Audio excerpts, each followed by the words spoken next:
Siyanibingelela nonke balaleli nani babukeli egameni lihle lika Jesu Kristu oyinkosi nomsindisi. Siyanxusa kuzo zonke izindawo enalalele kuzo kumagumbi amane omhlaba ukuba nithathe amabhayibheli enu nilalele ivangeli lombuso wezulu lapho kushunyayelwa khona ukuphenduka nokuthethelelwa kwezono nokubhabhadiswa egameni lika Jesu Kristu oyinkosi nomsindisi. Kulabo abalalele emva kokulalela abafisa ukubhabhadiswa egameni lika Jesu Kristu, nalabo abanemibuzo mayelana neBhayibheli, nalabo abanobufakazi kuJesu Kristu yena yedwa oyinkosi nomsindisi esenikezile ubufakazi ukuba uthule kuzo zonke izindlebe ezilalele ezimisele ukuza eqinisweni nasemgcweleni ngobufakazi bakho, ukuba nonke nixhumane nathi kule mininingwane esoshiya njengamanje. Ngizoqala nge-email address ethi izwilenkosi.ujesukristu@gmail.com, izwilenkosi.ujesukristu@gmail.com, noma i-cellphone number noma i-WhatsApp number la ningakwazi ukuxhumana nathi khona ethi 066 566 9245, 066 566 9245. Izijumayelo nezimfundiso ziyatholakala zonke ku-YouTube lapho ungahlala khona phansi uphethe iBhayibheli lakho ulalelisise ukube ngabe lokho okuzwayo ushunyayezwa khona, ufundiswa khona, kuyafakazelwa yini imibhalo engcwele izwi lenkosi uJesu Kristu. Ku-YouTube uzosearcha uthi izwi lenkosi uJesu Kristu, izwi lenkosi uJesu Kristu. Ungakhohlwa ukusubscribe, ungakhohlwa futhi nokupressa i-notification button ukuze ngaso sonke isikhathi uzoyithola izimfundiso eziphilileyo ezisiholela eqinisweni nasemgcweleni. Ungakhohlwa nokusherisha i-link nabo bonke abantu obaziyo, ikakhulukazi labo ohlanganyela nabo ngaso sonke isikhathi, lapho nihlanganyela khona nithi niyamdumisa uNkulunkulu ngomoya nangeqiniso, nifakazelana ukuthi uJesu Kristu uyinkosi nomsindisi ezimpilweni zenu, ukuze wonke umuntu omaziyo ahlolisise imfundiso ngokwemibhalo engcwele izwi lenkosi uJesu Kristu. So ku-YouTube sherisha i-link nabo bonke abantu baziyo izwi lenkosi uJesu Kristu, izwi lenkosi uJesu Kristu. Ake sigobise amakhanda sikhuleke kuBaba wethu osezulwini ukuba izindlebe zethu zikwazi ukwamukela amazwi okuphila ekuyiwona wodwa enkosi nomsindisi uJesu Kristu. Ake sigobise amakhanda sivala amehlo sibonge uBaba wethu osezulwini. Baba wethu osezulwini, egameni lika Jesu Kristu oyinkosi nomsindisi, malingcweliswe igama lakho, mayenziwe intando yakho ezimpilweni zethu. Siyazithoba wena oyisibani sezwe ozile ukuzokhazimulisa inkazimulo yakho kuyo yonke inyama emhlabeni, ukuba imphefumulo yethu ikwazi ukwamukela izwi lokuphila elinguKristu Jesu yena yedwa oyinkosi nomsindisi. Siyacela uNkulunkulu wethu onamandla, izindlebe zethu zingabi ngothambo olukhuni, singabi ngabantu abangalizwi izwi lakho, kodwa siyacela ukuba ungcwelise imphefumulo yethu sikwazi ukulizwa ilizwi lakho, simeme ubukhona bakho moya engcwele kwinhlanganyelo yethu, ukuba siholwe nguwe kwizwi lokuphila elinguJesu Kristu yena yedwa oyinkosi nomsindisi ezimpilweni zethu. Kube ngokuthethelelwa nokusindiswa kwemphefumulo yethu manje naphakade. Amen. Balaleli nani bazalwane, yamukelani umfundisi uMhlengi Zondi ozobe sikhola ngokwemfihlakalo yemibhalo umoya ongcwele ekhazimulisa isibani sezwe, yena oyinhloko yebandla lakhe alithengile ukuba alingcwelise aliphilise njalo njalo. Amen.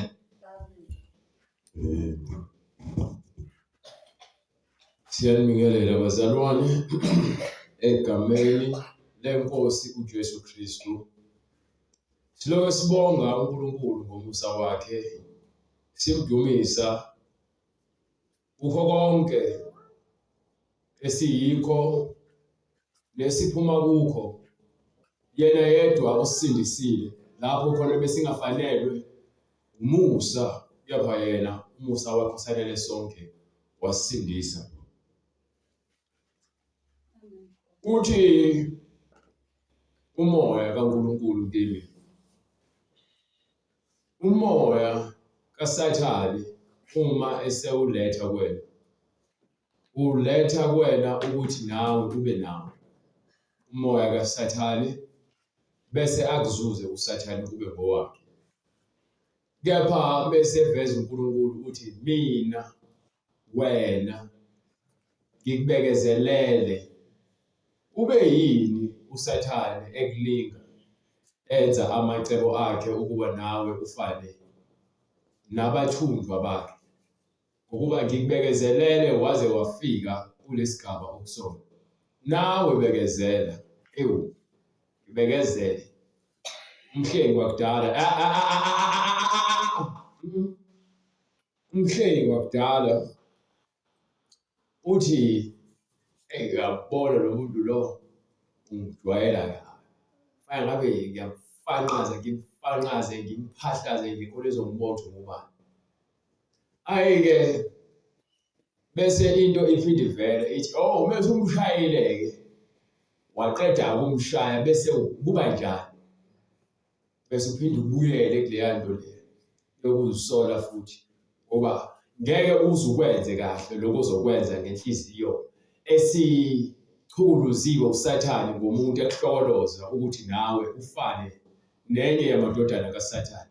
Uzomshayela ukuthi uma umshaya noma ukhuluma kepha nje sikakhulukazi le yokubeka isandla uzomshayela ukuthi nawe uze ufune ukushiya umaka ukhombisa ushawo wena bese uhambe kuye ejele bese ulapha ejele bese kuphinde ubuye lo mbuzo ukuthi ke kukusize ngani ukushaya lo muntu osekukuholele ekutheni wena ube sejele. uNkulunkulu obekezelayo sidelela sichwenza siphakeme sikholoda yena sibekezelele uthi nawe ke ufuna ube naloko kubekezela sebekufaka umuntu ehlweni bekukopolotha uthi nje ugqume ubekezele ngokuba uthi kunesikhathi esibekiwe uthi yena impindiselo ngeyakhe akubuhlungu ke impindiselo kaNkulunkulu ngokuba ayenzeki ngokuthanda komuntu kepha impindiselo yakhe yona ingeyakhe kulesikhathi samanje nangesikhathi esizayo. Uma uthole umusa asifuni liyasho ngoba manje iphazamisa lokho okwenzakala. Ngibekezelele lesho esiqalile akuyona le omunye umoya lo ufuna uzofaka lento lesingayifuni. Ngakho uNkulunkulu othembakele ayikho into ayifuna njengomuntu obekezelayo. Ave ubuhlungu ukubekezelela isidina nesicefe. Ave ubuhlungu ukubekezelela ukuhlupheka. Ave ubuhlungu ukubekezelela ukugula ungazi kuzodlula nini. Lezi zinto engizibalayo zibuhlungu enyameni. Umuntu akone noma nawe sowonile sowukhala uguqa kumuntu ucela ukuthi ngicela thathelele engafuni ukuthethelela umncenga. Kubuhlungu lokho kuncenga. Nalowo oncengwayo ngalesikhathi encengwa ngenxa yokuvaleka kwamehlo imenza lento yokuncengwa kukhumane afuna ukuthi ancengwe kakhulu. Uthi ungayeka ukumncenga bese azisola ukuthi ke yini bengaxoleli noma usefika usezizwa kabuhlungu ngokungafuni ukuthi akasancengwa noma engasaboni incengo. Usenze into futhi ezokwazi ukuthi nawe lokho futhi ubuyela kuyena. So uSathane kuyofaka lo moya kubantu ukuthi abantu balokhu bedansela isidingo sakhe. Ukuncikiselana, ukungonelana, ukuzondana, ukufiselana okubi. uSathane nje umsebenzi wakhe, umoya wakhe usebenza kanjalo kubantu. So uNkulunkulu emuhle osinqobelayo ezintweni zonke lapho thina singenakho ukuqonda noma kuthiwa silele emaphushweni eveza ukuthi kamoya kwenzakalayo ubani nobhekeni naye. uNkulunkulu ufika ukukhombise into ingakokwenzeki uma ungenakho ukuqonda uzoyiziba ngelinye ilanga bese yenzeka. uNkulunkulu akukhumbuze kamoya ukuthi ngake ngakuvezela ukuthi kuzohamba kube kepha wena wawuzitshela ukuthi yiphupho nje. Namanje uNkulunkulu emuhle othi mesihamba athi angiwu kuyekela unyawo lakhe ukuthi luphuzuke noma lushelele. Le ndaba yokwethemba uNkulunkulu akuyona indaba yensango le sithi mesibhema bese siqhunywe bese sicabanga izinto engazi ukuthi umhlaba wethu. Indaba yokuthemba uNkulunkulu ihamba nokukholwa. Lokukholwa lokhu awukunanazi futhi awukungabazi. Ngoba lokukholwa kufuna inhliziyo yakho ukuthi wena inhliziyo yakho uyinikele uNkulunkulu. Engimbongayo uNkulunkulu ongisindisayo lapho khona isitha sesivula amazinyo ngoba lithi iBhayibheli uSathane uyahamba uyabhonga njengebhuku esufuna zobagwini. Lithi iBhayibheli hlalani ekukholweni. Le ndaba yokuhlala ekukholweni uqhamuka amagama angasile kwenzeka izinto zonke izinhlupheko ziza ngesikhathi esisodwa. Uze ungasazi noma uNkulunkulu ukhona. Ilapho khona uSathane kufuna khona lo somncanyane ngakhona. Bese athi uNkulunkulu kepha-ke esekhuluma ngompostoli uPawulu ethi-ke laselikhuluma izwi kimi lathi amandla ami apheleliswa ebuthakathakeni. uNkulunkulu amandla akhe abonakaliswa lapho thina sesingasazi soyaphi singasazi sobikela abantu. Bese athi-ke phakamisa amehlo akho lapho khona usizo lakho luvela khona. Njengoba esho ngoDavide. uDavide ukwenza lokho ngokuba uyazi ukuthi usizo lwakhe luvela ezulwini. Unobaba nomama uma befa. Unobaba nomama mokhala kubona bayakwenzela izinto. Kepha kunesikhathi lapho khona uma ngase bafe ngeke usakwazi ukukhala kuma wakho, ku-anti wakho noma kumalumekazi wakho njengoba kade ukhala kubani ubaba wakho noma wakho. Ngokuba kuzoshintsha indlela yokuxhumana phakathi kwamalumekazi noma no-anti wakho noma nomalume wakho noma nobaba wakho omncane noma ubaba wakho omdala noma umkhulu wakho. Ngokuba uma kuwukuthi lapha kuma wakho nobaba wakho ubudelela besakhona ungahloniphi mase befile lento isizovela ukuthi-ke wena ngumuntu onjani. So lolu sizo lolu bulukhalela uzibona unakho konke wena mawucela bekwenzela ngeke kusenzeka ngale ndlela leyo ukuthi uthi baba noma uthi mama. So uzoqala ucabange manje kanti mhlawumbe uhleli no-anti wakho uyisidlamlilo, umalumekazi wakho uyisidlamlilo, umama omncane wakho uyisidlamlilo. Uyacela incaha phela mina ngiyela inyoko, hambela inyoko lapha ethuneni yokhala kuyena. Seliyaqala manje usizi, seliyala. Buphakele uNkulunkulu seyakwehlisa, uyakukhombisa ukuthi ithemba lakho ubulibeke kuphi endaweni wrong. Ungabeki ithemba lakho kuma wakho nobaba wakho bese uyedelela. Ababe ngabazali uhloniphe. Njengoba lithi iBhayibheli yazisa uyihlo nonyoko, okusho ukuthi umzali wakho umhloniphe nabanye abantu bahloniphise umzali wakho. Ungabi ingane ekwazi ukuthi ilalela abantu kuphela. Leyo nto leyo ekhombisa ukuthi ubonile ngaphakathi. Ngakho ngifeza lento yokuthi-ke ithemba likuNkulunkulu. Ithemba lakho uma linguma wakho nobaba wakho uma sebefile uzothini? Uzothi hayi njena selifile ithemba lami. Usho ukuthi ithemba lakho liyafa. Mina ithemba lami libaba wethu sezulwini. Ongisibekelayo lapho khona isitha sifuna ukungigwina. Yena yedwa ukuthi noma ngelinye ilanga sengihleli ngibuka impilo yami ngithi yazi angithathi lento eyenzakalayo ngegugu lokuthi ngichome ngoNkulunkulu, kepha ingenza ukuthi ngizibone ukuthi ngaphandle kwaNkulunkulu ngiyilutho. Ukuba uNkulunkulu bengekho ngabe kuningi okwenzakala empilweni yami kungiholela ethunzini lokufa noma ekufeni. Engikhipha uNkulunkulu ekubhemeni insango, engikhipha uNkulunkulu ekudakeni utshwala, engikhipha uNkulunkulu ekufebeni eqambeni amanga nasekutheni ngizonda abanye abantu. Wangikhipha ngale ndlela yokuthi uma sengikwazi ukuzibona lezo zinto ukuthi ziyingozi kangakanani kumuntu ophilayo, ukuthi njalo uma unenkinga wena ufuna ukubheka abanye abantu, ucindezela abanye abantu ukuze wena uphakame. uNkulunkulu wangikhipha lapho. Ngaqala ngabona ukuthi impilo ayikho ngami, impilo yabelwe mina ukuthi mina ngiphile ngazise ukulunga kwaNkulunkulu nomusa angenzele wona. Akubona bonke abantu abazophuma ezonweni. Into yokuqala nje abantu inhliziyo zabo zilikhuni, amadlebe abo agcwele usimende, amehlo abo banawo kepha babona. ngokuba yini vele indaba ilapha kumoya. So uNkulunkulu engimbonga njalo, ngimbonga ngomusa wakhe angenzela wona zinsuku zonke. Kuningi ongakwazi ngempilo yakho okuboshwe emkhathini lapho khona amandla omnyama efuna wena ukuthi usuke. Mina funa ngaba ngikho la kule pulpit ngishumayela. Kepha umusa kaNkulunkulu ongilwelayo ukuthi ngikwazi ukuthi ngoba lento engenzayo isindisa abantu. Sindisa abantu abangekho la eduze kwami, abantu abakude. Njengoba sishumela ku YouTube. Usindiswa abantu abakude. Glory to God. Sithola ubufakazi namhlanje. Obusuka le eFryhead ila sathi mesifika la eThekwini saya khona saqala sawubhabhadisa abazalwane bakhona. Sahlala nabo, sabafundisa, sabuya. Asinalo ibandla eFryhead, sinabazalwane.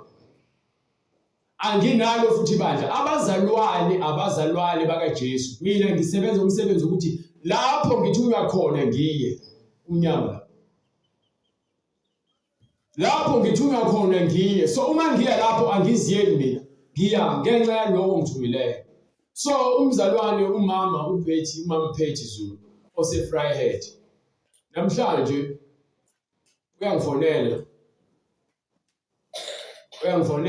uyangichazela ukuthi kunomzalwane ofikele kuyena. Umama lo bengakholwa uJesu. Ngizovula le ncwadi le efakazela lento engifuna ukuyisho. Incwadi yokuqala kaPetru sahluko 1. Ungiqale nje from verse sukela ku verse 12.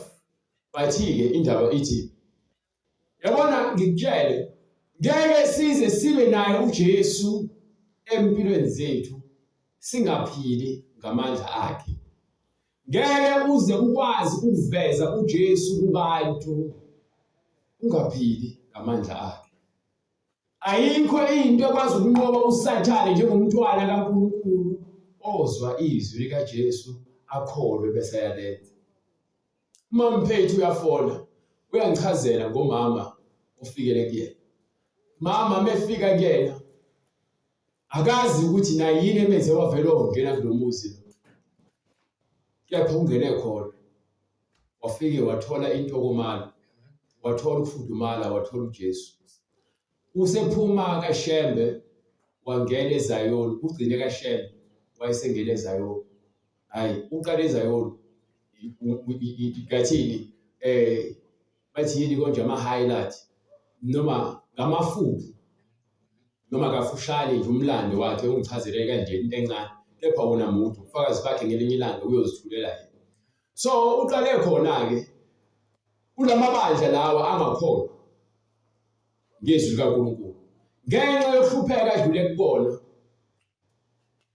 Amabantu abakholwayo iZayoni bemophela uzungu befuna ukumbulala. AbakaShembe nakhona futhi befuna ukuthi akazange akuveze, kepha nakhona ukuthi nakhona khona nje bemenzela. Bayamsiza kepha bengamfuni. Kepha ugcine ehamba nalapho ebaleka. Bazobalekela kaMamphethi. kaMamphethi wafika uMamphethi wamamukela. Bahlala naye. Akophele insukwana. Kepha namhlanje ungifonelile uMamphethi sakhuluma. Umama wathi uyamthatha uJesu. Hayi ngoba naku ngishumayelile. Bathi ngenxa kaJesu ohlala kuMamphethi. Lo Jesu lo esikhuluma ngaye. Azange amshumayeze uMamphethi ukuthi uzomqhalela imbala amshumayeze lo. Inkambo esindise umama wathi uyamthatha uJesu njengenkosi nomsindisi. Ngaphandle kokuthi lokhu shunyayezwa ngenxa yokuthi uma siphila lempilo esithi siyayifundisa noma sithi siyayazi ilapho khona amandla kaNkulunkulu ebonakaliswa. Ngaphandle kokuphila izwi ngeke aze bonakaliswe uJesu kuphela. Lithi iBhayibheli makube inkambo yethu ukuthi ufuka athola uJesu ngokubona imfudumalo ayitholayo. Uthi uMamphethi uthekela hlala nosizi lwakho uNkulunkulu azakuvuse ume ngezinyawo. uzodla lokho engidlayo lapho ngidla khona. Mamphethe akasona isigwili. Kepha umuntu ophilayo uphila ungcwele. Umama uthunywe uJesu kuyena. Kuzona zonke lezi gameko lezi adlule kuzona uSathane efuna ukumgwila. Kepha uNkulunkulu wamsibekela ngapha nangapha. Kunezinto namhlanje ongazi ukuthi uphuyikwe kanjani. Usake endleleni. Wangena emabandleni kepha ungamthola uJesu. Ngokuba amabandla amile, njengoba emile amabandla awamile kusisekelo seqiniso. Bafuna ukuthathisa lokho bathathisa kona. Emva kwalokho uthwala ijoka. Elisindayo ijoka, hayi lelo Jesu athi ijoka lakhe elilula.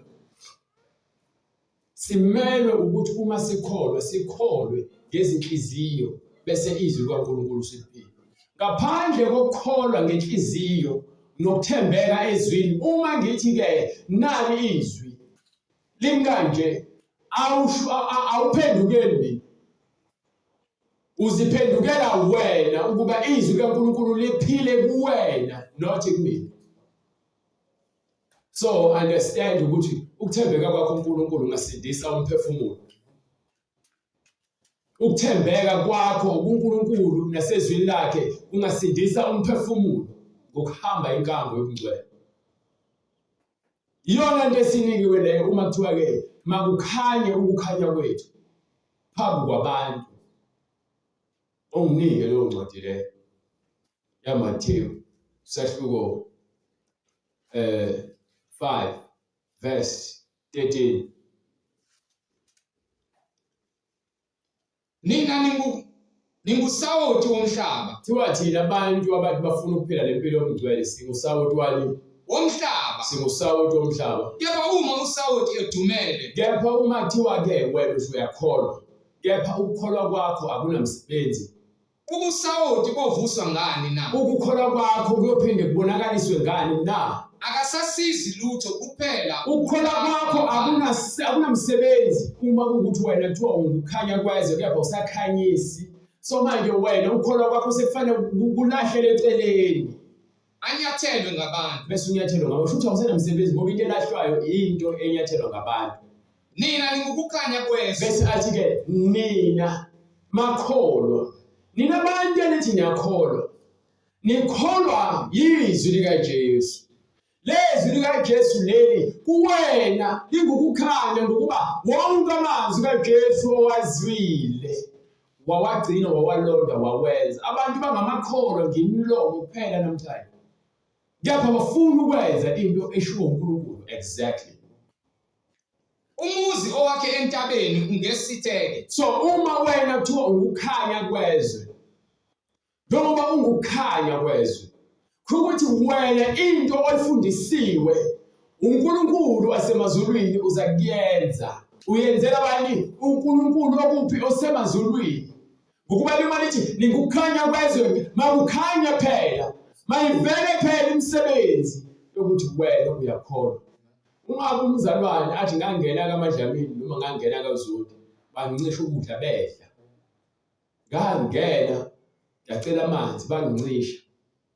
Ngenxa yokuthi wena wezwa ukuthi uMasithole wahleba ngawe. So umqumbele awukazi umbuze futhi awukazi uzumtshela. Nikholwa naye futhi. Uzocela usizo wena uzothi cha angeke ngikwazi noma anginako. Unako unecala. Abantu abangakholwa angikhuluma indaba yabo. Ngikhuluma ngabantu mina abayakholwa. Ubona singazwani singamakholwa ilezi mfundiso zabafundisi esigijima nazo ezibanga uqhakeko nenzondo ukuba umuntu nomuntu ozakhela ibandla lakhe.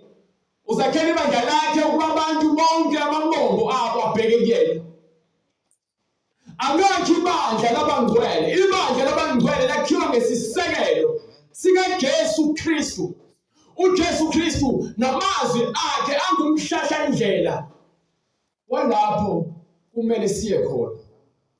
Ngeke sithi sihamba noJesu siphikisane nentando yakhe. Ingakho ngizama ngaso isikhathi ngiyongitshela abantu ukuthi mina ungangitsheli ngebandla lakho, ngitshele ngoJesu. Ngifuna ukuzwa ngoJesu ophila kuwena omamukele. Angifuni ungitshela ukuthi ukhonza kuphi. Akubalulekile ngokuba into esikhonzayo yizwi. Ngeke ngahlulelwe ngegama lebandla. Ngeke ngahlulelwe ngomfundisi. Ngiyokwahlulela ngezwi. Uma umfundisi wakho esikhohlakali futhi ke engumkhohlisi, engimpumputhe, nawe uyafana naye, nisesigobeni esifanayo, ukuthi nje esakhe singaphezulu kwesakho, ngokuba yena ungumholi oholela abantu kuphi ekufeni. So anginankinga mina namabandla enu, ningaqhubeka niwenze ande, kepha mina ngiyohlezi ngikutshela into eyodwa intshumayelo lengishumayelayo. uJesu Kristu uyinkosi and futhi uyena kuphela engiyokumshumayela. Angifune bandla ekuyothiwe likaMhlengi. Noma bangibiza ngomfundisi, abanye bangibiza noma ngabe yini, anginandaba nalawo magama. Into ebalulekile umsebenzi engiwuthunyiwe. Angikwazi ukuzibonga uma sengishumayelile. Sibonga uNkulunkulu okuyena ofakazayo ukuthi uma simile, lalela, ngisho ngaphenduka umuntu oyedwa emva kweminyaka u5 ngishumayela, ngisho ngaphenduka umuntu mhlawumbe oba2 emva kweminyaka u10 ngishumayela. Okusho ukuthi intando kaNkulunkulu ifezekile, ukuba vele lithi ke baningi bamenyiwe kepha bambalwa abazokhethwa. So awukhethwa umhleli. Ngeke ngimela ngithi mntanami wena uzongena ezulwini ugijima usanjalo enkonzweni, cha. Ngingasho njalo kepha ngingazi ukuthi mase uphumele enkonzweni wena wisifele. Uyajola. So angijabuliswa ukuthi umuntu athi umuntu ulungile bese lokethi. No. Ngoba sephumile lapha uyaqala la esibukweni ayesibuke lapha. Soloke. Wena wazi wena, ngifika lapha kwa TikTok, la kwa Instagram. Bambi ifoni kanje, loke zishuthi.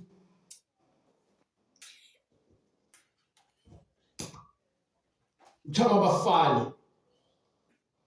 Uyongena esihogweni uyobesha khona esazilungise ngoba yini umeye enkonzweni. Ngiyapha izwi likaNkulunkulu ngenxa yomfundisi omla. Azange lihlale kuyena futhi noma kuthiwa uzwile azange afune ukulenza. Ingakho uNkulunkulu ethi abantu bami bayabhubha ngenxa yokuswela ulwazi. uNkulunkulu akakulahli ngoba ekuzonda, ulahlwa imisebenzi yakho engamsani naye bese ufika kuyena. Ngoba nemhlabeni singaphikisana ukuthi awubani oright ubani ongcono, no, angisebenzi kanjalo. Angikho right, angikho ngcono. Uyedwa umuntu olungileyo nopheleleyo. Ukuba ngcono kwami akungenzi ngibe ngcwele. Into engenza ngibe ngcono ukwenza intando kaNkulunkulu ekuyona engiholela kuyena uNkulunkulu. So le ndaba yokuqhakambisa amagama amabandla nama-uniform ayinamsebenzi, ayinanzuzo, umoya ophilisayo. Uma umoya kaNkulunkulu ungenawo uyefana nendlu ewile, noma indlu engamagebedu, noma indlu yakhiwe ngodaka. Sizofika isikhathi sezikhukhula, sizofika isikhathi seziphepho, sizofika isikhathi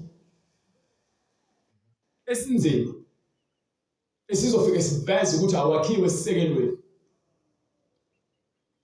Usho uJesu, wonke umuntu ozwa amazwi wami ngiyamfanisa nendoda ohlakaniphile. Uthi umuntu ozwa bese enza amazwi ami ngiyamfanisa nendoda ehlakaniphile. Yenza njalo ehlakaniphile. Yahamba yofunda yokwakha, afika afica idwala. Yabona nakho lengakho khona ngoba idwala linyakaza. Yakha edwaleni indlayo. Zafika iziphepho zathi yayishaya yangayinyakaza. Yathi yanethi imvula zifuna ukukhukhula yangayinyakaza. Okusho ukuthi lo muntu lowo usendaweni ethembekile. Wena wakho Sathane wakhe ngesekelo sika Sathane. Lemhlabeni ngisho ungakha indlu double story noma indlu yamaglasi nokwakha ifoundation yakho noma isekelo saloyo ndlu le siqine. Uma isekelo sakho kamoya singekho endaweni ufana nomuntu endlini yamagebedu ukuthi bahlala endlini enhle kangakanani. Makukhanye ukukhanya kwenu phambi kwabantu bonke ukuze bakhazimulo babone inkazimulo kaBaba wethu osezulwini. asokhele isibani asibeke phansi kwetafula. Kodwa usifaka othini khona siyabakhanyisela bonke abasendlini. So insindiso ayiveli ngokuthi wena uza kangaka esontweni noma ufunda kangakanani iBhayibheli. Insindiso ivela ngokuthi uyalizwa ulenze yini izwi.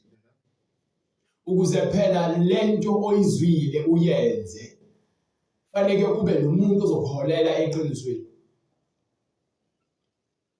Umoya wenzondo, umona uyabusa ngaphakathi emabandleni.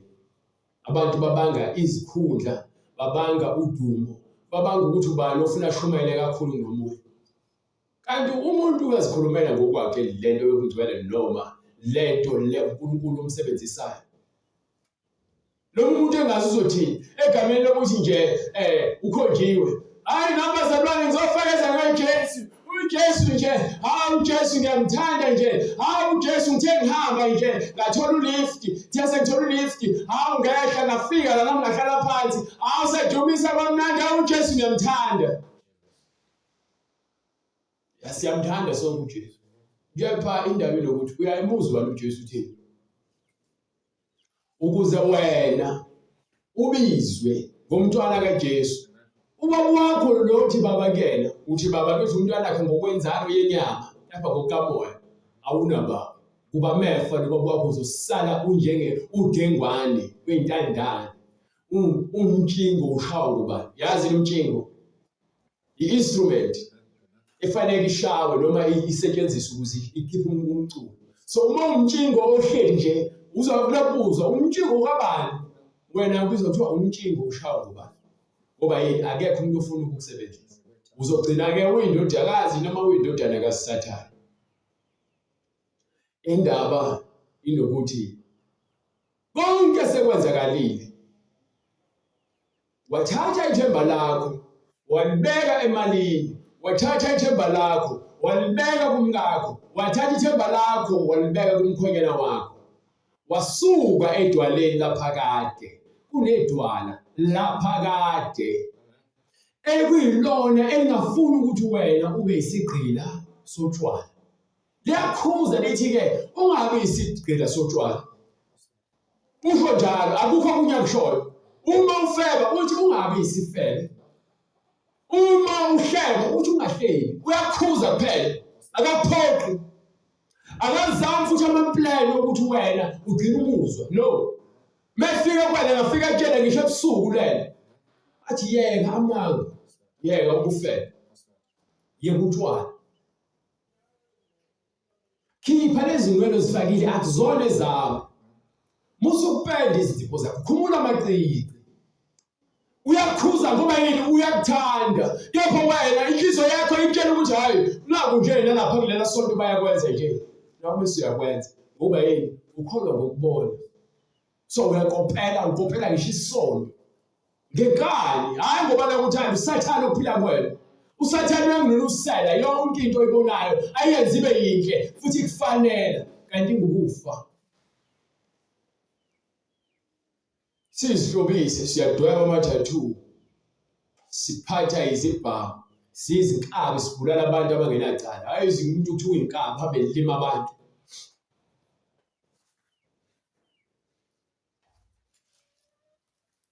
Kuya ngokuthi usondelene nobani.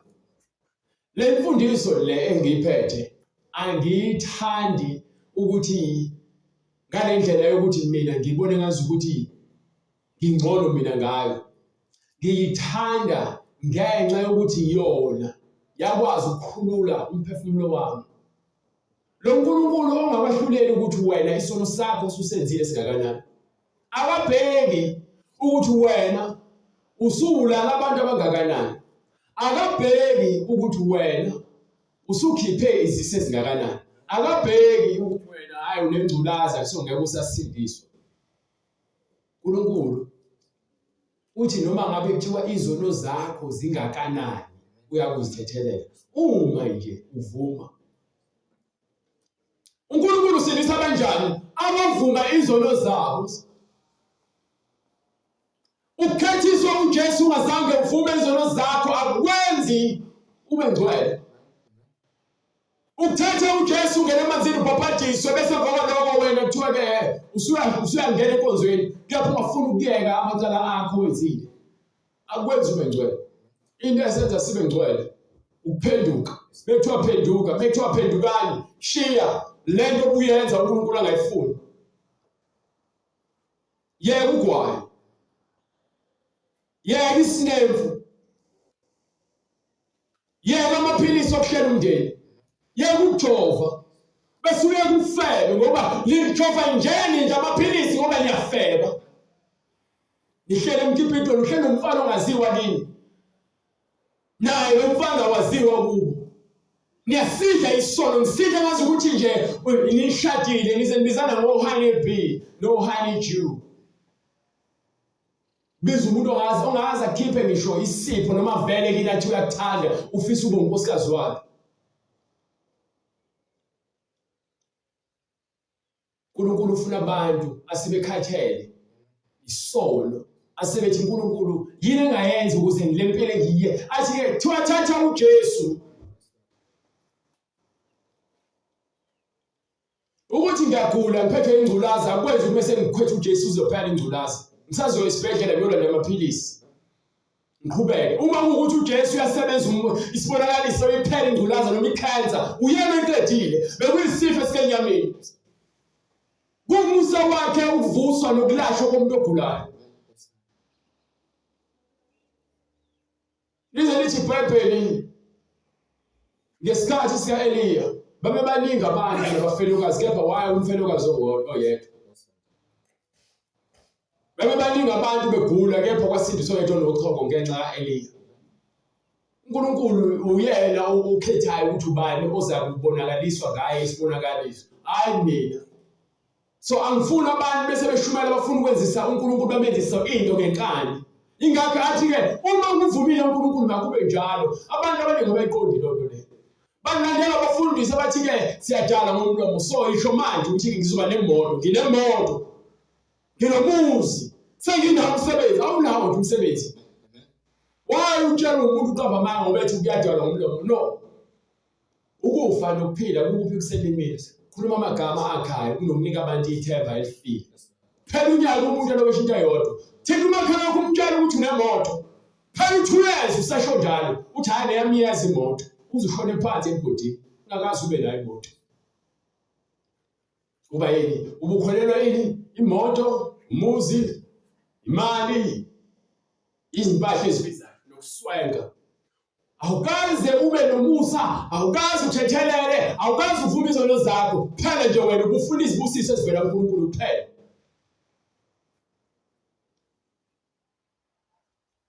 uNkulunkulu ufuna abantu asebekhathele ukuhamba izinyanga, asebekhathele ukuthwala, asebekhathele ukukhipha izisu, asebekhathele ukufeba, asebekhathele ukuqamba amazwi, asebekhathele ukungahloniphi, asebekhathele ukuntshontsha, asebekhathele uku-abuse nokuhlukumeza abanye abantu, asebekhathele ukukhohlakala. Asabenza ukuthi lento ngayenza kepha ngisayifuni. Uthi-ke lapha kwincwadi yaMathewu isahluko 11 verse 28, zalini kimi nina nonke. Zalini kimi nina lonke enikhatheleyo nelisindwayo. bese ukhathele. Yabona manje ngingakutshela sewuqhubeka uhambe wena. Hamba uyohlabela imbuzi yakho ufaka isiphandla. Hamba usathela amanzi akho abusisiwe ukhele. Hamba uyogcina isabatha umuntu afaka ifoto yoguqa ngaphansi kwesihlahla ukhele noshembe wakho. Hamba enyangeni yakho uyonikela ngemali uthola amagundwane uhambe ube nemali ongayazi ukuthi ayithephi. Unikele ngengane zakho zihlatshwe zibe umnikelo yamadimoni ukuze wena ube nengcebo. Ngeke uzuyizwe lento engiyishoyo.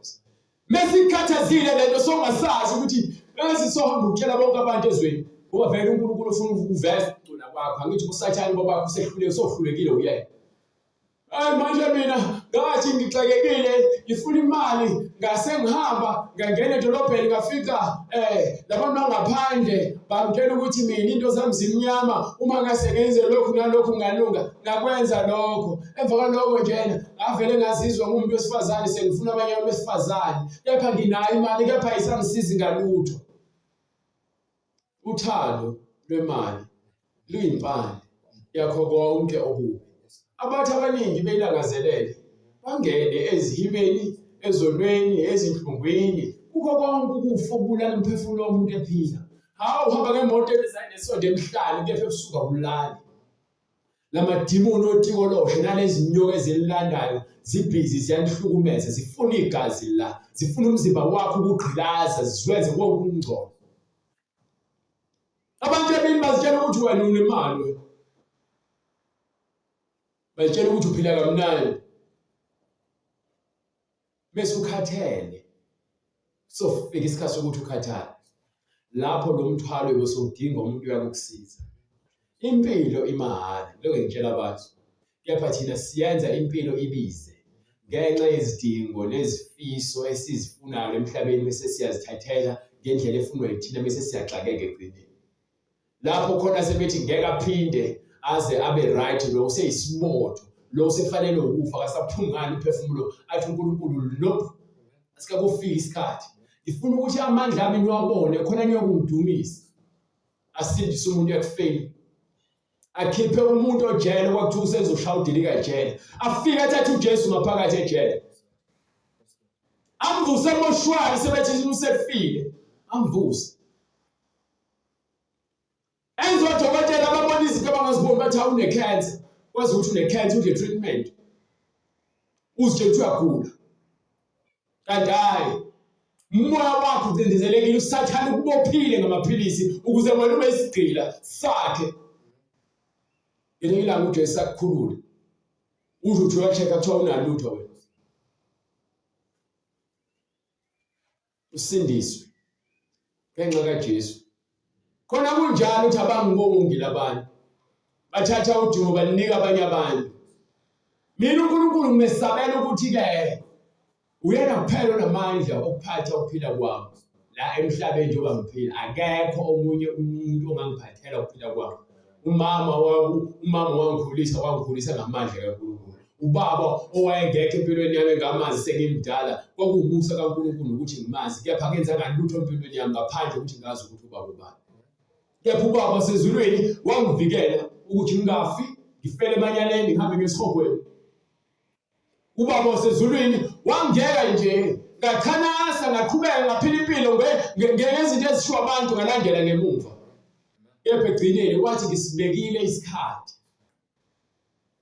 Uzitshela ukuthi angahamba ngeCape Town uzuhlele athi uzama ngamandla akho ungenzeki bese funa uNkulunkulu uhambe so ulungele ukuthi uNkulunkulu uzomuza akukwenzele indlela yokuthi uhambe. Ungayitholi inkinga ufike uhlale kahle noma zifika izingqinamba nezinkinga ezingaba khona kepha uNkulunkulu akwazi ukuthi akuvikele akukhulise. Ngokuba nathi ngelinye ilanga ngisibekile isikhathi sokuthi lo muntu ngizakumsebenzisa kuyisitsha sami engisikhethileyo engakwazi yena ukuthi ngizomsebenzisa bese ngazi.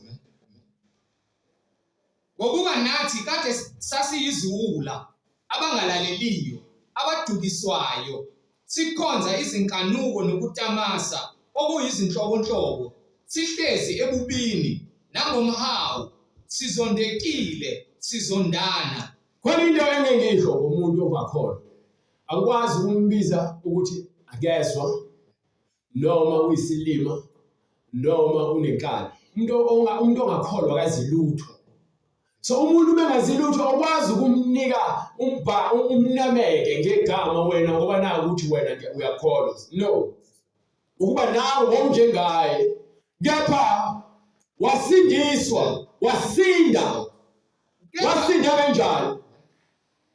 Kepha lapho sekubonakalisiwe ububele bukaNkulunkulu umsindisi wethu nothwande lwakhe kubantu. Wasindiswa kanjani? Uyazi? Kepha mase uxoxa sekuyabuya ingqondo uthi nami yazi ngathola umusa. Manje umuntu ongenakho ukuqonda ngeke ethi akanangqondo ngoba ingqondo ikhona kepha ayisebenzi. Isebenza ngokubi kuphela ingqondo yakhe. So ukuqonda akukho kulo muntu. Uqonda lento le esenhlizweni yakhe embi ezokwenza ukuthi afake nomoya wakho omubi komunye umuntu. Ake ngikhulume nje ngokuba umahosha. Kuba umahosha uthatha isinqumo. Ungaziphilela uphile kanzima udoze kanzima. Bese ufika uhlangana nomuntu ozokutshela uzombona wena egqoke kahle ehamba nabantu abaphambili. Kepha nomuntu awumazi esebenza. Wena usufuna ukwazi ngoba yena usathane sefake lo moya ukuthi nawe ufise ufana nalo yabo. Thola ukuthi umuntu uyaqwayisa. Ngelinye ilanga nawe thola phakathi eqwayizeni.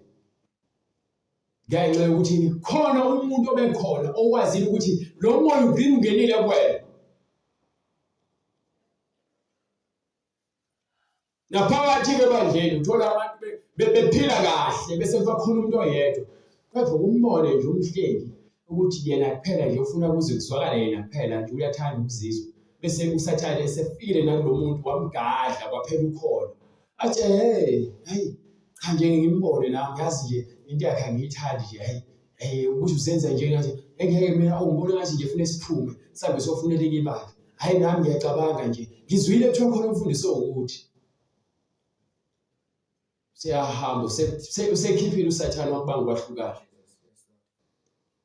Ngakho ke mina qaphela ukuthi uyamazi uNkulunkulu and futhi ubani okhuluma emadlebeni akho. Uthando malungabi nokuzenzisa. So le ndaba leyo ukuthi wena ukuthi uyakholwa kepha emsebenzi ayibonakali uthando lakho lokuzenzisa ukuba wena ugcwele ukuba umzenzisi. Wena unokuzenzisa ukuba ugcwele ukuba umzenzisi. Uthando lwakho alinazo izithelo. Uthando lwaNkulunkulu lifuna ukuthi ungathandi ngoba nakunemali, ungathandi ngoba nakunento ephathekayo, kepha uthande ngoba uthando lwakho lufakiwe latshalwa ngaphakathi. Lento ekuthiwa ubungcwele nokulunga uthando olujulile. Awuzonobona umuntu wesilisa ahamba ngemoto uthi ave ngichaza nje ngoba nakele moto. Awuzubona umuntu wesifazane ngoba nake hamba nqunu uthi iyangichaba nomntwana loweyo ngichaba amancane. Ngoba nake hamba nqunu. Uma sitshela dadewethu ukuthi abagqoke uSathane uyala uthi abakhumule. Kepha labo abathandwe uNkulunkulu bathanda ukuzithoba ngaphansi kaNkulunkulu bazolalela uNkulunkulu bazihlobise ngokufaneleyo phambi kaNkulunkulu. Bangagqokisi komahosha, bangagqokisi kwemidlwembe. Umfana othanda uNkulunkulu ngeke athathe ibhluke lakhe liphelele alibeke ezansi kwezinga bese aphinde afake nezibhande avezele abantu ubunqunu bakhe ahambe edumisela abantu. Umzimba wakho uyintempeli kaNkulunkulu. So manje bese uthatha intempeli kaNkulunkulu uhlambalaza sewuthi asithini-ke thina. Sithi hayi uNkulunkulu uthanda unjalo. No. Qoka mfowethu. Zihloniphe umzimba wakho uyintempeli. Qoka dadewethu. Zihloniphe. Nibahle nizihlonipha. Akusho ukuthi mawupenda umlomo nemashiya nezinkopho ezamanga bese uthatha umuhle. Umuhle kaSathane. Uyisikhonzi sikaSathane ngezinzipho zakhe ezipendiwe. Uyisikhonzi sikaSathane ngamadlebe akho agqojoziwe afakwa amacici. Uyisikhonzi sikaSathane ngezinwele zakho zokufakelwa. Uyisikhonzi sikaSathane ngobuso bakho obupendiwe bafaka i-makeup. Uyisikhonzi sikaSathane ngokufaka amazinyo acobezelayo. Uyamsebenzela uSathane ubaba wakho. Ngokuba nomoya lo ofaka amazinyo namacici lemgede.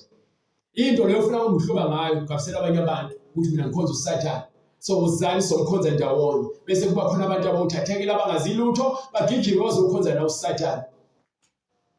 Hayi nami nje ngifuna ukumese ngiqede isikole, ngifuna ukufaka uW, ngifuna ukufaka uFulu, ngifuna ukufaka uSilo, ngifuna osanda kwenzani uzosiza manje. Hayi cha ukuhlobisa, uhlobisa ukuthini? Uzwenza uphelele yini? Hayi phela ngizokwenza umzimba wami akolo wakho. Ungagoloza njengamanje ukwenza lento ofuna ukuyenza ngekutshela mina. Lithi iBhayibheli sonke siyakuzilanda phambi kwakhe. Uthi impindiselo ngeyakhe. Bonke labafundisi abathi sihlobiseni ngale ndlela le ngithanda ukuhlobisa ngayo. Yini abantu besifazane nifaka amabhluwe. Ekutheni iBhayibheli lekutshela lithi owesifazane angagqoki okowesilisa noma kwembathe. Nowesilisa futhi angembathi owesifazane. Ngokuba yilo nalowo owenza njalo uyisinengiso phambi kaNkulunkulu. Ungalithatha iliphendulo lomkakho uligqoke. Ungalithatha iliphendulo lamfowenu uligqoke. noma i-underkaka yaloluzana yamfona uyigqoka. So why uthatha iblue wena umuntu wesilisa ugqoka? Why uthatha ingubo yesifazane uyigqoka? Why umuntu wesifazane uphelele uzibone esifubeni unazo zonke izinto ezikomuntu wesifazane bese wena uzothatha indlela yokuthi uzenze umuntu wesilisa? Why uyindoda ephelele nentshebe enezandla eziqinile enezithende eziqinile amadola omile bese ufuna ukuzenza umuntu wesifazane? Yini okwenza uzinyenye kangaka?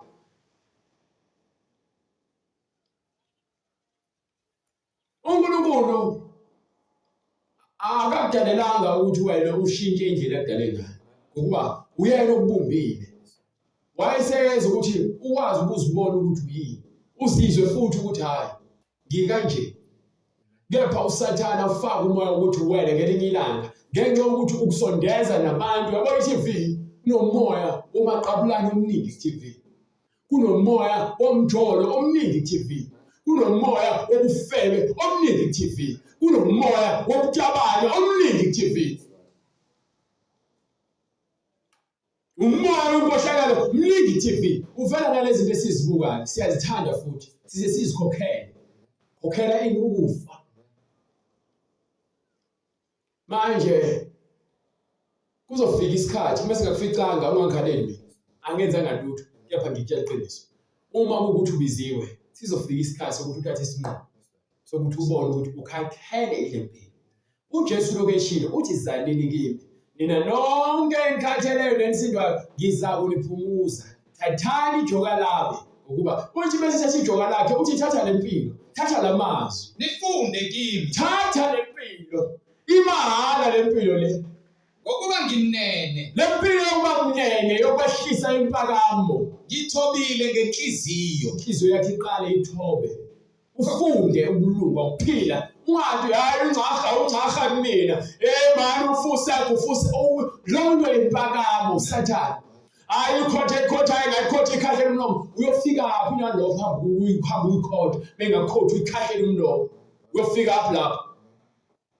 khona imphefumulo yenu iyakufumana impumuzo. Lento ethi umphefumulo, yabona nje usibone siphile nje. Ngafika labona ngijabulile ngismayela uje cha konke kuhle ngihamba kahle bese ngingedwa umphefumulo wami uyasindela. Ngithwele itshe ehlendezela umphefumulo wami. Kunabantu ababuka uje cha kuhamba kahle, awunemoto, awunonkosikazi, awunomuzi, kepha ukuthula akukho emphefumulweni.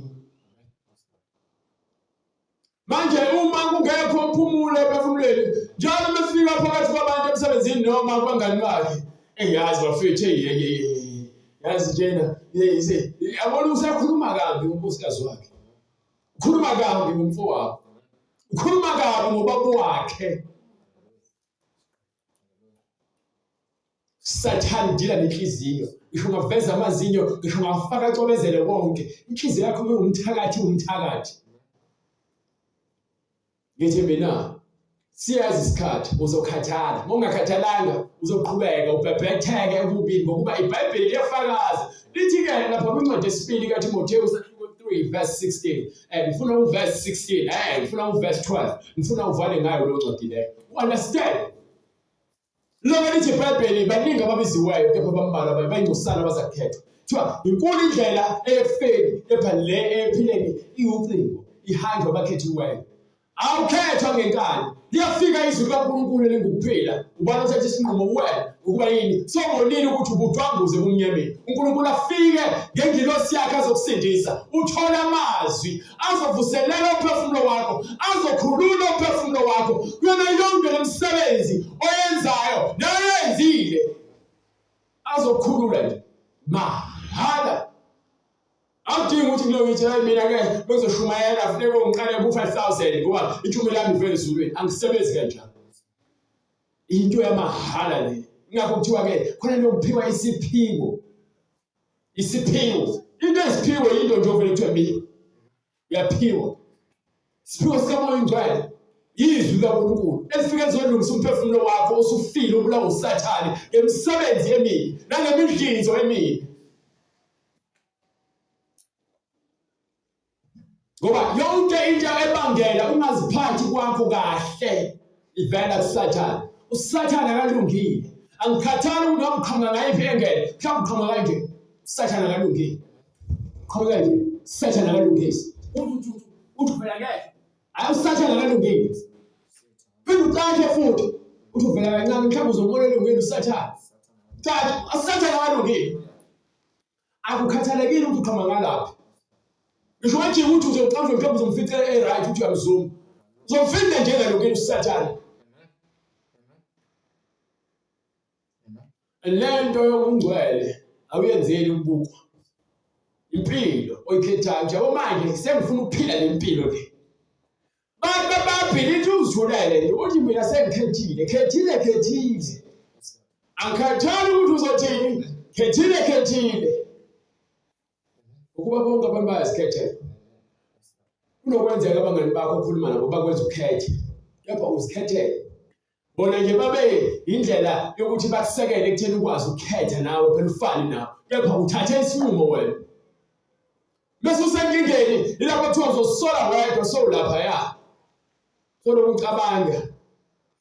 Okuyakhala. Uyasola sowedwa. Usola sowusejele. Uyasola uhleli kwi-wheelchair. Uyasola sowusesibhedlela. Uyasola sewuphakathi enkingeni. Buya ingqondo ukuthi bangitshele. Sukusuwedwa. uNkulunkulu-ke akasho ukuthi hayi sengikubekezelele isikhathi eside ngeke ngisakwamukela. Akafani nabantu. Uthi noma ngabe izono zakho zingakanani, thatha ijoka lami ngokuba lona lilula. Impilo yokungcwele nje imahala. Ayidingi ukuthi ukuze kuhlale kahle fanele ngikhulume ngoBright. Mbonile nje uBright icashulo zakhe hayi ngeke futhi lezana ngathi ziyanuka. Hayi umbonile nje amazinya Bright uthe bekhuluma ukuthi phafu. Mina yona into engijabulisayo ukuthi uSathane wami ufuna mina njalo hlezi ngikhuluma kanti ngabanye abantu. Hawu umbonile njena umhleli. Hawu ngeke. Uthe wasukuma kwathi iqhwa ibhluka. Ungabona. Nenyanye okubi. Masenyanye njani? Okubi. Masenyanye izinto ezimuza ukusizakala ngosizi nangokuhlupheka komunye umuntu. Mongabe umuntu ovela makukubi ukuze kwaveze inhliziyo yakho ukuthi yimbi kangakanani ngempilo yomunye umuntu. Impilo embi leyo ephilayo. Inhliziyo yakho yimbi. Ayikho into enhle ephuma emlomeni wakho ngaphandle kwamagama abantu nezinto ekumele uzikhulume nozenzayo.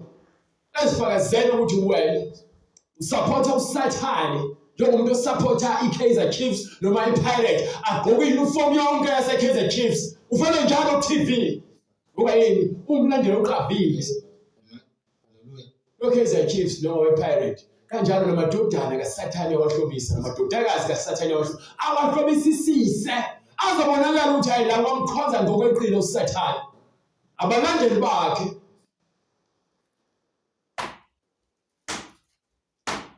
sibezelwe ukukholwa ngenhliziyo emnene ezokwenza amazwi kaNkulunkulu.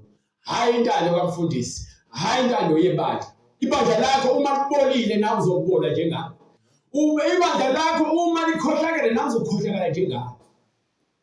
Kepha izwi kaNkulunkulu hayi ngakhuluma kuhlomilanga mina ngazi ukuthi limile. Ngisho waqhamuka ngayiphi engane lokho elimile. Kepha wena yima kulokhu okufundile.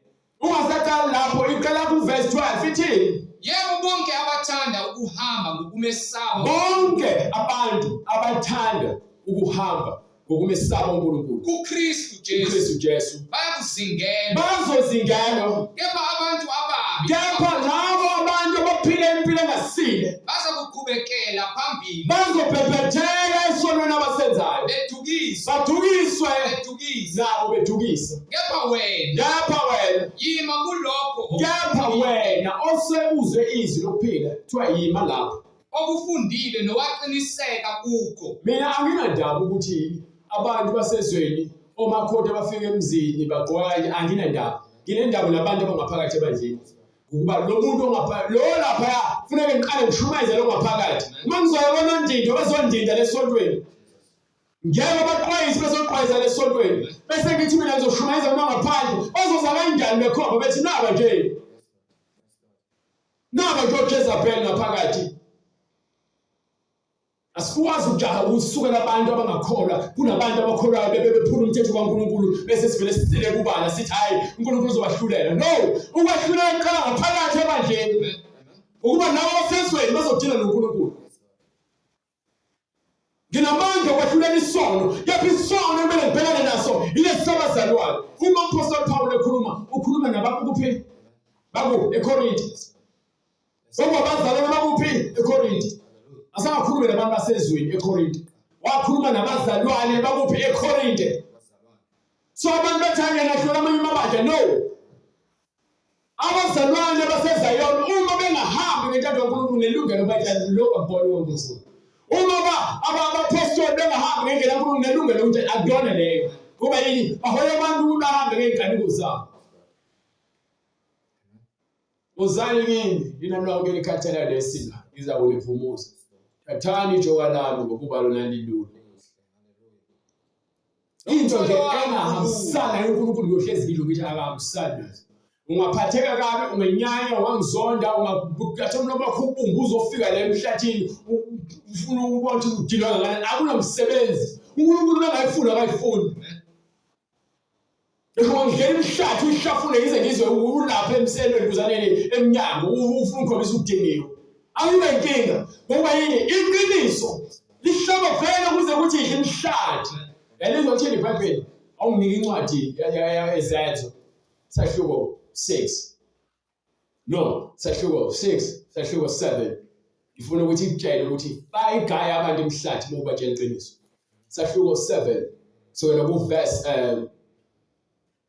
51 no from verse 51 lapha ebatshela khona nina montamo olukhulu qhubeka nina bantamo zilukhuni yes abangasokile enhlizweni nasezindlebeni nimelana njalo nomoya ongcwele niyamelana njalo neqiniso njengoyihlo njengoba abantu bayakholwa nani niyafana nabo ngoba nifuna ukuzenzela intando yenu kumuphi kubaprofethi oyihlo abangamzingelanga na so bonkhuluma iqiniso njalo utshela abantu iziphambeko zabo njengoba lisho izwi abantu bayakunyanya bakuzingele ngisho abantu bayashumayela abafundisi bahambe bayezinyangeni nakubathakathi befuna ukuthakatha bababulala yes ababememezela ngaphambili ukuza olungileyo eselingabakhapheli nababulali bakhe nina enamukela umthetho ngokuyala kwezingilosi yes kepha aniwugcinanga kwathi bebuzwa lokho bathi sebekuzwa lokho bahlabeka ezinhlizweni benza njani bahlabeka ezinhlizweni bazongitshela ukuthi izwi laNkulunkulu uzokwenza ukuthi wena nawe uzizwe ukuthi uphuma la hayi nomoya ungcwele kumfundisi wami uthe ngizoba nemoto izwi laNkulunkulu lidila lenhliziyo lishaya izihlabeke bese kuthini lokwenzakalala emva kwalokho bahlabeka ezinhlizweni bagugudela amazinyo benza njani pride bamgugudela amazinyo amanye ngiyazwakala dili umuntu udla imhlathi gugudela amazinyo emva kwalokho basebenzani ke kepha yena egcwele umoya ongcwele egcwele iqiniso likaNkulunkulu waqolosela ezulwini wayesebheka uNkulunkulu wabona inkazimulo kaNkulunkulu usebona kusefakazelwa izwi likaNkulunkulu manje ukuthi lokho akushilo nalokho kukhulunywa abaprofeti njengoba naye ehleli phezu kwesisekelo ikona lokho noJesu emi ngasekunene sikaNkulunkulu yes wathi bheka ngibona izulu livuliwe nendodana yomuntu imi ngakwesokunene sikaNkulunkulu base bekhamuluka ngezwi elikhulu bavala izindlebe batheleka kuye kanye bamkhiphela ngaphandle komuzi bamkhanda ngamatshe umuntu akade batshela izindaba zikaNkulunkulu ofakazi babeka izingubo zabo nasezinyaweni zensizwa egama layo linguSawuli uStefani bamkhanda ngamatshe Stefano eshumayela uJesu bamkhanda ngamanje. Ekhuleka ethi Nkosi Jesu. Uthi ke kwakhuleka kuNkulunkulu wathi Nkosi Jesu. Yamkela umoya wami. Wasethi emva kwalokho. Wayeseguqa phambi. Wamemeza ngezwi elikhulu. Waguqa phambi noma baguqa phansi. Waguqa wamemeza. Waguqa phansi. Wamemeza ngezwi elikhulu wathi Nkosi. Ungababaleli lesi sono. Ubani ongasho ngiyala abantu bembulala. Ngithi mina uma ngitshela abantu ngithi uma ngishawela ivangeli ngolawela ivangeli. Angikwazi ukuthi ngizothi uNkulunkulu phela ngicela bavimbe bangangibulala no. Ufezeka ntando uNkulunkulu okhuluma iqiniso abantu abafuni ukuzwa. Bakubulala abantu. Ngoba batshela izinto uSathane angafuni ukubazenza. So uma ngibulawela ukuthi ngikhuluma iqiniso ku right impela lokho. Okufakazelayo ukuthi vele lento ngikhuluma iyona yona. Uma bengesiyona bebengeba ngibulala. Njengabafundisi beni bamanga akusho ukuthi ngibulave nibathanda abafundisi bamanga. Bathengela izimoto nibathengela imizi nibanika imali ngoba yini banitshela nezinto enifuna ukuzizwa. Bese kuthiwa hayi uthi wakhosishwela uJesu for why egqoka icashu lezidabini why amanaphu napho ngoba uhlezi eqinisweni akakhathazwa ukuthi nimenzele izinto. Uyazi ukuthi ubaba wethu osezulwini uyamkhomelisa ngokholo lwakhe nangeqiniso. Angikholelwa ukuthi mina fanele abantu bangizwele bese ngicela usizo ngicela usizo. Angifuni ukujabulisa kulo ngihamka nezintolo ukuthi manje mina nginayo ubaba uJesu uyazama ukuthi anginike imali manje kuyabheda ngicela nizame ukungizela bazele ngoba mina ngiyantshela phela iqiniso ngiyanthanda futhi uJesu uyangisebenzisa lo. Sebenzi mina ngokucupha isona kuloko engizenza isalarm. Mina nje into lempilo ongibonayo impilo engiyiphilayo. Ngiyilento le oyibonayo. Angizami ukuzincengela kubantu. Abantu ngibathanda ngothando lukaNkulunkulu. Akekho ngimthanda kangcono kunomuntu. Uma ubheda ngizoziqhelanisa nabantu ngiyakuzonda. Ngizokuthathisa kwabanye abantu. Yapha usho ukuthi sengizoloke ngihamba mengikubona ngivukela ulaka lenhliziyo ebuhlungu ngoba naku wena uyangizonda noma wena angina ndaba.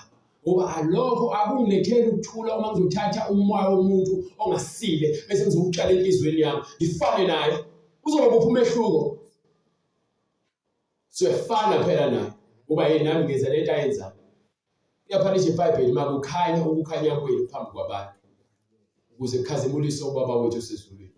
Lithi-ke iBhayibheli ingagcini ngokuthi-ke uPetru ulo uStefano bamgcoba ngamayike sebehlabeke enhliziyweni. Kwafika isikhathi lapho abantu belizwe iqiniso. Base lithi iBhayibheli base behlabekile enhliziyweni. Base bethi uPetru nakubanye abapostoli. Madoda bazalwane. Siyakwenza njani na? uPetru wayesethi uPetru kubona ke. Phendukani. Uthi uPetru phendukani. Iloyo naloyo abhaphathizwe. Umuntu ophendukayo uzamukela uJesu, uthatha uJesu nje wena, uphilela uJesu bese ubhaphathiswe. Egameni likaJesu Kristu. Ngoba wamukele uJesu. Ngifisa ukwazi ukuyashamba bebekuvonga emanzini ukuthi bathiwe ukubhaphathisa kulephi igama. Ngifisa ukwazi ukulapha emaromini bese bekha amanzi ekomishini bekufafaza ukubhaphatha ngalephi igama.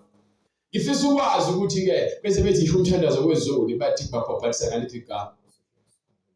Ngoba phela ziningi imfundiso. Kepha iBhayibheli lithi phendukani yilowo nalowo abhaphathiswe egameni likaJesu Kristu. Kukho ukuthethelelwa kwezono zethu. Ukuze uthethelelwe amacala akho uJesu umamukelayo. Khona niyakwamukeliswa. Uyobe sowamukeliswa uphiwe njengenduku isiphiwo sikamoya oyingcwele ngoba isithembiso esabantwana bethu. Yes. Esabo bonke abakude. Njengoba kuthiwa nesiphiwo esabantwana bethu mosulamkelile izwi fundisa abantwana bakho indlela kaNkulunkulu. Bonke inkosi uNkulunkulu wethu eyakubabiza. Nabo bonke abantu ababizwa ngani awubizwa yimina mina ngimemezela uJesu. Abantu bamukela uJesu asebemuzwa uJesu hayi umhleli. Wafakaza nangamanye amazwi amaningi wabayala wathi zisindiseni kulesizukulwane esiphambeneyo. Zisindiseni kulesizukulwane esiphambeneyo. Thatha uJesu uphile. Ngakho abalamukelayo izwi lakhe babhaphathizwa. Ushiye uJesu ufe. Ukuba vele bonke abashiya uJesu abangafuni ukwamukela uJesu bazofa. Baphila befile baphilela isono. Kepha labo abamukela uJesu baphila umphila kwaphakade. Ubona ke ukuphila lo ukuphila kwaphakade ukuthatha ngoJesu. Hayi lokwane emhlabeni usazofa. Ayimofela emanyaleni uyaphakathi esihogweni. uJesu Kristu inkosi. Bona bonke abantu abafuna ukubhaphathizwa sebelizwile iqiniso. Lisho iBhayibheli phendukani ningene emanzini. Usithinte kule mininingwane oyizwile eqala inkonzo noma kule mininingwane oyibonayo kwi-screen mawubukela. UJesu Kristu uyinkosi. Siyambonga uNkulunkulu ngani nonke bazalwane noma ngabe ukuphi ne-South Africa ulizwe izwi lenkosi uJesu Kristu. uNkulunkulu emuhle uzengenza indlela ukuthi siphinde futhi sibonane. Kusasa ekuseni uNkulunkulu emuhle ngo-9 inkonzo izobe ikhona. uNkulunkulu angigcine size siphinde sibonane. Ufuna ukubhaphathizwa usithinte. Unombuzo mayelana neBhayibheli usithinte. Umbuzo mayelana neBhayibheli usithinte. Sibale uNkulunkulu.